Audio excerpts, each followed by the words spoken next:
ઓમ શ્રી ગણેશાય નમઃ. જય શ્રી કૃષ્ણ મિત્રો. ડોસીમાની એકાદશીની કથા. એક ડોસીમાં નિર્જળા એકાદશીના વ્રત રહે છે તો એમને શું ફળ મળે છે, એને આ વ્રતનો પ્રભાવ શું હોય છે, એક સુંદર મજાની કથા છે મિત્રો.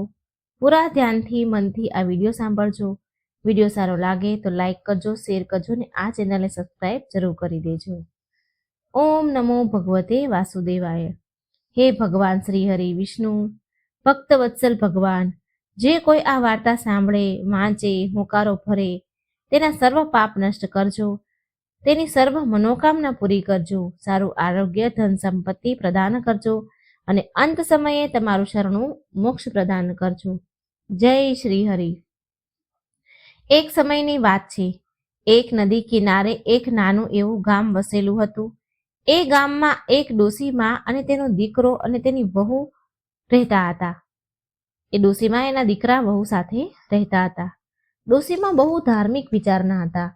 વ્રત ઉપવાસ કરે. ડોસીમાં દરેક એકાદશીના વ્રત કરે અને તેના સામર્થ્ય અનુસાર જે પણ બને તેટલું દાન કરે. એક દિવસની વાત છે, જ્યારે જેઠ માસના શુક્લ પક્ષની નિર્જળા એકાદશી આવી ત્યારે ડોસીમાએ તેના દીકરાને કહ્યું કે બેટા, હું નિર્જળા એકાદશીના ઉપવાસ કરીશ. આજે મારે નિર્જળા એકાદશીનો ઉપવાસ છે. ત્યારે ડોસીમાના દીકરાએ કહ્યું, માં, તમે આખું એ જીવન એકાદશીના વ્રત કર્યા છે તો તમને એનું શું ફળ મળ્યું? ત્યારે ડોસીમા બોલ્યા કે બેટા, ભગવાનનું દીધેલું બધું જ છે આપણી પાસે, કોઈ દુઃખ નથી આપણે ત્યાં. સારું ખાઈએ છીએ, સારા કપડાં પહેરીએ છીએ, મારે 2 પૌત્ર છે, બધું જ સારું છે અને આનાથી વધારે શું જોઈએ બેટા? એ 2 સમયનું ભોજન મળી જાય છે, આનાથી વધારે મારે બીજું કંઈ નથી જોતું. એટલે દીકરો બોલ્યો, માં, એમ વાત છે તો મને તો કોઈ સારી નોકરી નથી મળતી. હું તો માં તમને બાળપણથી જોઉં છું કે તમે કેટલી પૂજા પાઠ વ્રત ઉપવાસ કર્યા છે અને કેટલાય પક્ષીઓને ચણ નાખ્યા છે, તુલસીજીની પૂજા પાઠ કરી છે, પાણી રેડ્યું છે, આખો દિવસ ભગવાનની પૂજા પાઠ કરી છે, પણ મને તો આનું કોઈ ફળ દેખાયું નહીં માં. ના તો આજ સુધી મારી કોઈ નોકરી લાગી સારી, અને ના હું મારા દીકરાઓ તમારા પૌત્ર માટે થોડું એવું દૂધ પણ પીવડાવી હું નથી શકતો. અને માં, તારી વહુ પાસે 2 સાડી સિવાય ત્રીજી સાડી પણ નથી. અને માં, તારી તબિયત પણ ખરાબ છે, સારા ડોક્ટર પાસે પણ હું તને લઈ જઈ નથી શકતો. તારા પગ કેટલા દુખે છે, પણ માં, હું એટલો લાચાર છું કે મારી પાસે એટલા પણ પૈસા નથી કે સારા ડોક્ટર પાસે તારો ઈલાજ કરાવી શકું. જ્યારથી હું જન્મ્યો છું, જ્યારથી મને ભાન આવ્યું છે, સમજણ આવી છે, ત્યારથી હું આ તૂટેલું ફૂટેલું છાપરું છે એને જોઈ રહ્યો છું. જ્યારથી મને ખબર પડે છે ત્યારથી હું આ તૂટેલા છાપરાને જોઈ રહ્યો છું, તૂટેલી ઝૂંપડીને જોઉં છું. આ ઝૂંપડીમાં જ હું મોટો થયો છું. આજ સુધીમાં હું આ તૂટેલી ફૂટેલી મકાનનું ધાબું, છત પણ નથી બદલાવી શક્યો, નથી સારી કરી શક્યો. જો માં, આપણા પાડોશી કેટલા મોટા મકાન બનાવી લીધા, એમણે કેટલા મોટા મોટા બંગલા બનાવી દીધા. માં, તું તો જાણે છે ને, પેલા શાંતિ કાકીને તેમણે કેટલી પ્રગતિ કરી. એના ઘરમાં નોકર, ચાકર, ઘોડા, ગાડી બધું જ છે. તેમણે તો હવેલી જેવું મકાન બનાવી લીધું છે. માં, આજ સુધી મેં તો શાંતિ કાકીને કોઈ વ્રત પૂજા પાઠ કરતા મેં નથી જોયા. અને એક તમે છો કે કેટલાય વ્રત કરો છો, ઉપવાસ કરો છો, કેટલા પુણ્યના કામ કરો છો.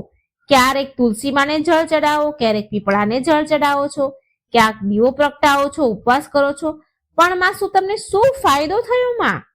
એ દિવસે ડોસી માને એના દીકરાની વાત સાંભળીને બહુ જ દુઃખ થયું.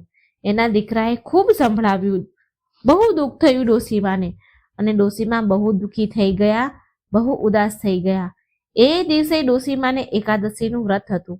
જ્યારે ડોસીમાનો દીકરો મજૂરી કરવા માટે કામ પર ગયો અને વહુ એના ચૂલા ચોકા ઘરના કામમાં વ્યસ્ત થઈ ગઈ, અને તેના દીકરા જે નાના નાના હતા એ રમવા લાગ્યા.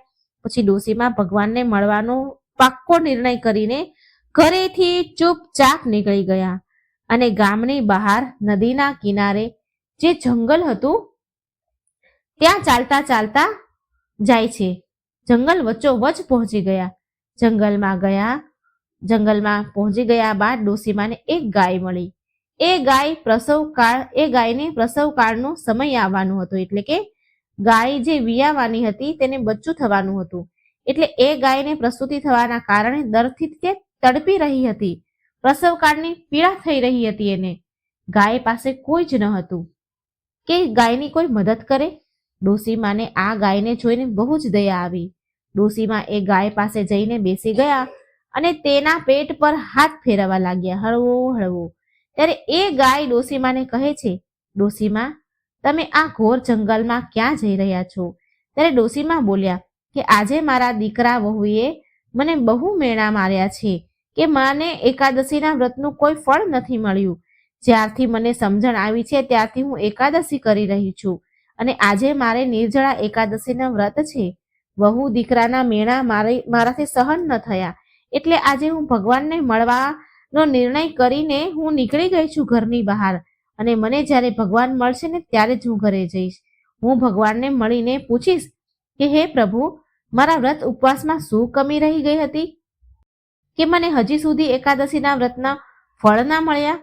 ત્યારે ગૌ માતા ડોસીમાને કહે છે, ડોસીમા, જો તમને ભગવાન મળે ને તો તમે મારા દુઃખનું નિવારણ પૂછી લેજો. હું 2-3 દિવસથી દર્દથી તડપી રહી છું, પણ મારી પ્રસૂતિ નથી થઈ રહી, બચ્ચું નથી થઈ રહ્યું. મારે કેમ આટલી બધી પ્રસૂતિની પીડા ભોગવવી પડી રહી છે? એટલે ડોસીમા બોલ્યા, ગૌ માતા, જો મને ભગવાન મળશે તો હું તમારા દુઃખનું નિવારણ જરૂર પૂછીશ. આમ કહીને ડોસીમા ત્યાંથી આગળ ચાલતા થયા. ચાલતા ચાલતા ડોસીમા બહુ દૂર સુધી પહોંચી ગયા. ત્યારે રસ્તામાં ડોસીમાને એક નાગ મળ્યો. એ નાગ તેના પોતાના કાચલામાં ફસાયેલો હતો. એ જેટલો કાચલામાંથી બહાર નીકળવાની કોશિશ કરે એટલો જ ફસાઈ જાય. જેવો તે નાગ ડોસીમાને જુએ છે તો એ નાગ બોલ્યો, ડોસીમા, હું તો આજે તમને કરડી લઈશ, ડંખ મારીશ. ડોસીમા બોલ્યા, હે નાગ દેવતા, હું પ્રભુને મળવા જઈ રહી છું. ભગવાન શ્રી હરિને મળીને જ્યારે પાછી આવું ત્યારે તું મને કરડી લેજે. ત્યારે નાગ દેવતા બોલ્યા, ડોસીમા, જો તમને ભગવાન મળે ને તો તમે મારા દુઃખનું નિવારણ પૂછજો, તો હું તમને નહીં કરડું. એટલે ડોસીમા બોલ્યા, જરૂર નાગ દેવતા, હું તમારા દુઃખનું નિવારણ જરૂર કરીશ. નાગ બોલ્યા, ડોસીમા, હું બહુ દુઃખ ભોગી રહ્યો છું. મારી 100 વર્ષની ઉંમર થઈ ગઈ છે. હું મરવા માંગુ છું. હલન ચલન નથી કરી શકતો.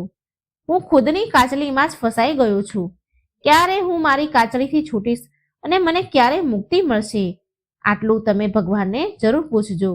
ડોસીમા, હું એક જ એવો નાગ છું જે હું મારી પોતાની ભૂખ શાંત કરવા ભોજનની વ્યવસ્થા નથી કરી શકતો.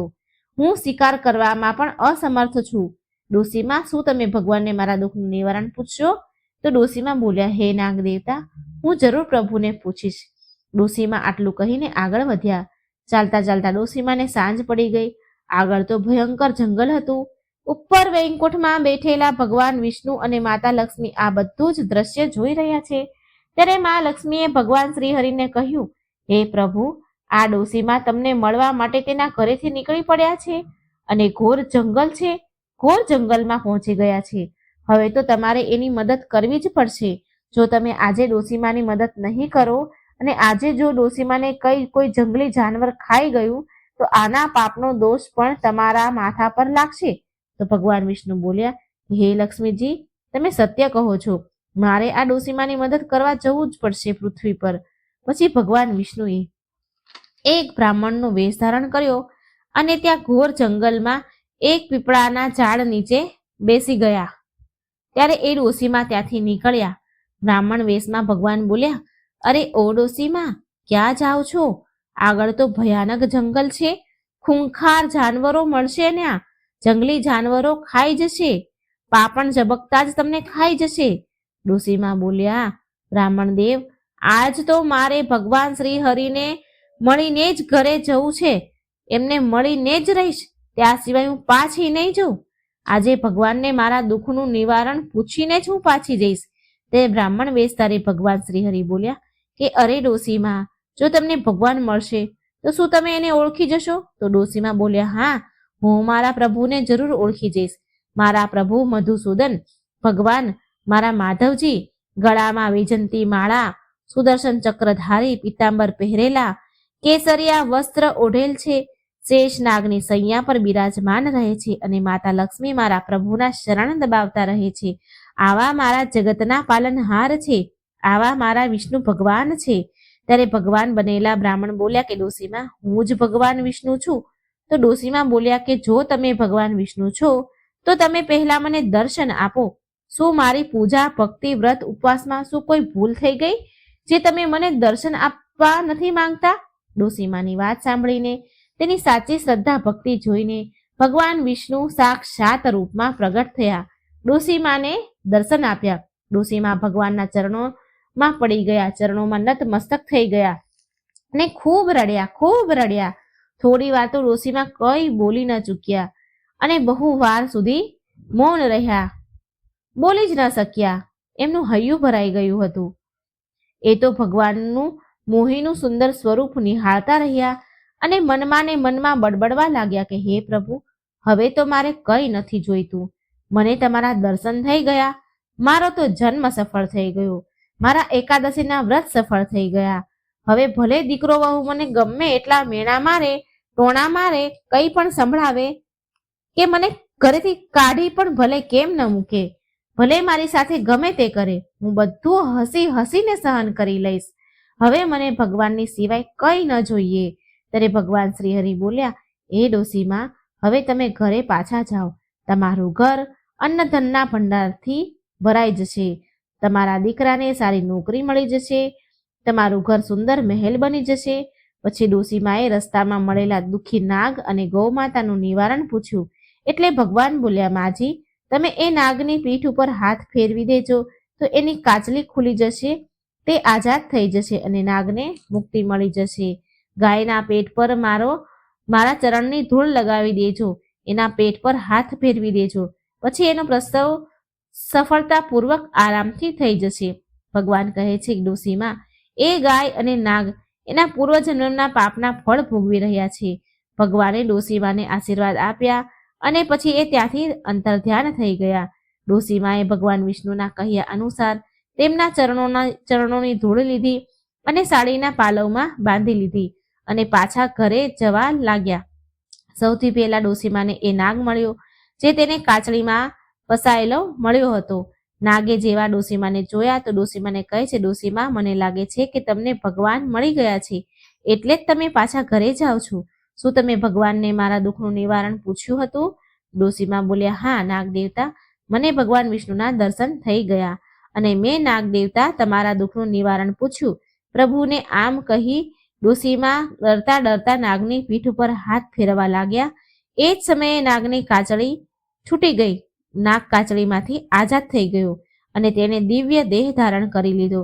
પછી ડોશીમા ચાલતા થયા તો નાગ દેવતા બોલ્યા, હે ડોશીમા, તમે મને મુક્તિ પ્રદાન કરી છે, હું તમારો આ ઉપકાર ચૂકવા માંગુ છું. એ ડોશીમા, લો આ નાગમણી છે, હું તમને આ નાગમણી આપું છું. ડોશીમા બોલ્યા, નાગદેવતા, હું આ નાગમણીનું શું કરીશ? નાગદેવતા બોલ્યા, ડોશીમા, તમે તો બહુ ભોળા છો. લોકો તો નાગમણી મેળવવા માટે નાગની હત્યા પણ કરી નાખે છે.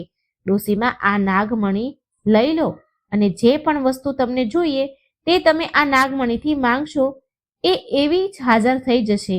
તમારી બધી ગરીબી દૂર થઈ જશે. પણ ડોશીમા, તમે ક્યારેય લાલચ ના કરતા, ધનનો હંમેશા સદ ઉપયોગ કરજો. ગરીબો અને લાચારોની મદદ કરજો. અનાથ આશ્રમ ખોલાવજો. કુવા, તળાવ, વાવ બનાવજો. ગરીબ કન્યાઓના વિવાહ કરાવજો. તમે જ્યારે ધનનો સદ ઉપયોગ કરશો તો આ નાગમણી હંમેશા તમારી પાસે રહેશે. પણ ડોશીમા, જે દિવસે ધનની લાલચ તમે કરશો તો આ નાગમણી તેની જાતે ગાયબ થઈ જશે. ડોશીમાએ નાગ પાસેથી નાગમણી લીધો અને તેના વાળમાં બાંધી દીધા. પછી નાગની મુક્તિ થઈ ગઈ અને દિવ્ય દેહ ધારણ કરી નાગલોકમાં ચાલ્યો ગયો. ત્યારબાદ ડોશીમા આગળ ચાલ્યા એટલે ડોશીમાને એક ગાય મળી જે હજી પણ પ્રસૂતિની પીડાથી તડપી રહી હતી.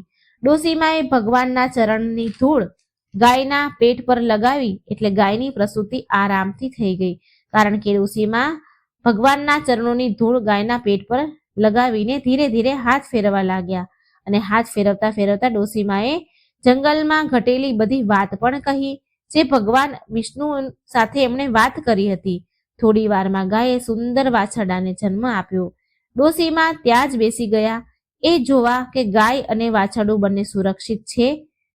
ગાય અને વાછરડું સુરક્ષિત તો છે ને એ જોવા માટે થોડી વાર ત્યાં બેઠા. પછી ડોશીમાં જવા માટે તૈયાર થયા.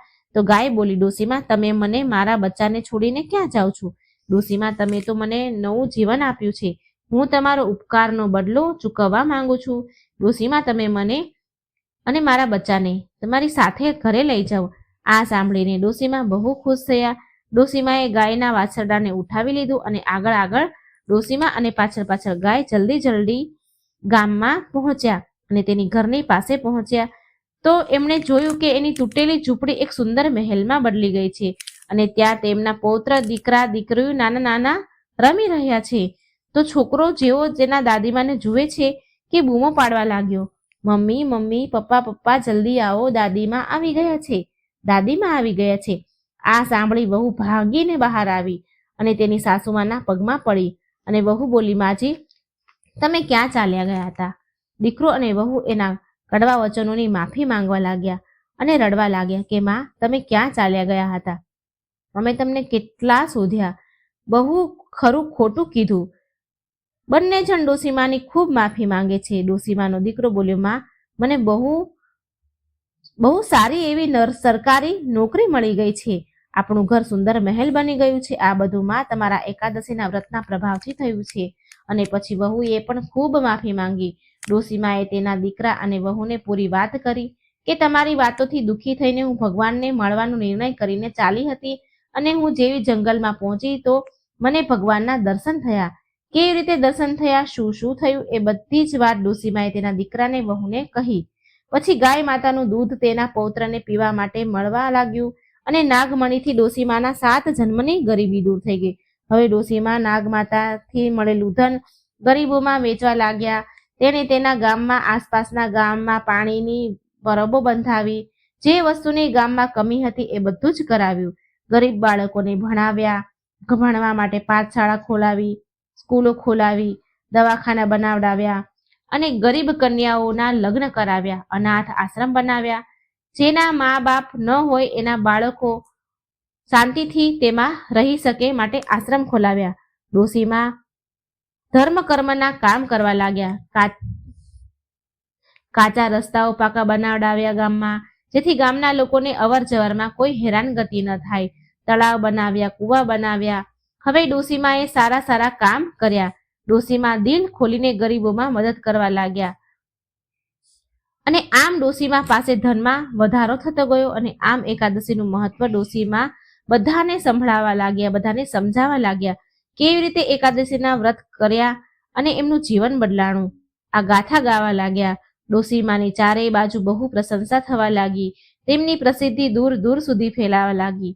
જે પણ ગરીબ તેના દ્વાર પર આવે તો ક્યારેય ખાલી હાથે પાછો ન જાય. ડોશીમા દિલ ખોલીને એની મદદ કરતા. આમ સમય વીતતો ગયો.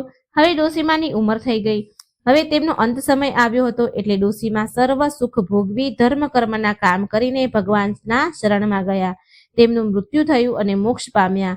શ્રી હરિનું શરણું પ્રદાન થયું. હે એકાદશી માતા, જે આ વાર્તા સાંભળે છે, વાંચે છે, સંભળાવે છે, તેના અન્નધનના ભંડાર ભરી દેજો, તમારી કૃપા વરસાવજો અને અંત સમયે તેમને મોક્ષ પ્રદાન કરજો. ભગવાન વિષ્ણુ તમારા ભક્ત પર હંમેશા કૃપા રાખજો.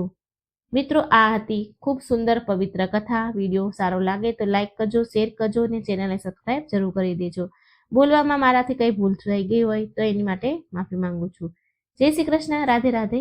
Thank you.